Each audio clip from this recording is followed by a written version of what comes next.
Shalom Aleichem.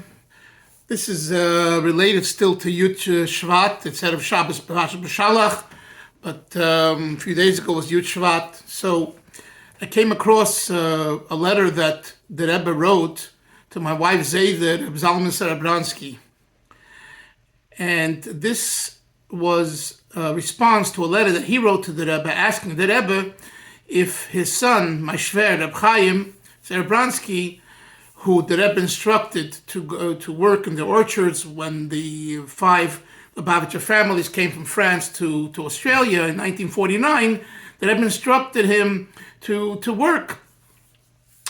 So Reb Zalman, and this is 49, so this is 1950, it's like a year later or so, and Reb Zalman's asking the Rebbe if his son, who wants to really go to learn in New York, because his Chaverim, Reb David Raskin, and the Levertov, and Yunik, and many other Chevra were learning yeshiva. And they were together in Samarkand. They learned Reb Nissen, Reb Avraham Plotkin. So he felt like, why is he missing out on that opportunity? So Reb Zalman, his father, asked the Rebbe, and the Rebbe answered. And in this letter that I just saw a few days ago, the Rebbe answer. I sort of let it in the past, but I didn't realize this nakuda, this point.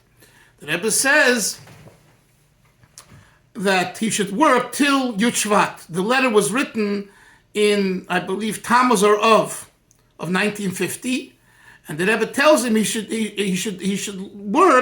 work until the following Yud Shvat, which was January 1951. That's all he says there. He doesn't say why. Doesn't explain himself. And I was thinking about it. What's the reason? Either or. If he should work, let him work for not just for 6 months, let him work longer. And if not, let him go to yeshiva. And the Rebbe says no. This goes back to the point that Yud Shvat is the Frierdiker Rebbe's Yortzeit, and it's also the day the Rebbe became Rebbe, and it's one and the same. And a continuation of the Frierdiker Rebbe through the Rebbe warrants the commitment, what we call the hiskashrus, to the Rabbeim in each day through the Rebbe of the day. The fact that the Frierdiker Rebbe told Reb Zalman and Reb Chaim that Reb Chaim should work, that was in 1949 when the Frierdiker Rebbe was still alive. Now it's 1950. It's already after the Istalkus. It's after Yud Shvat. Now it has to go through the channels of our Rebbe. And the Rebbe was alluding to B'derech B'mayla in a most incredible heavenly way. In August of 1950, he's alluding to the fact that on Yud Shvat something great will happen. And then we will reassess the situation. Why?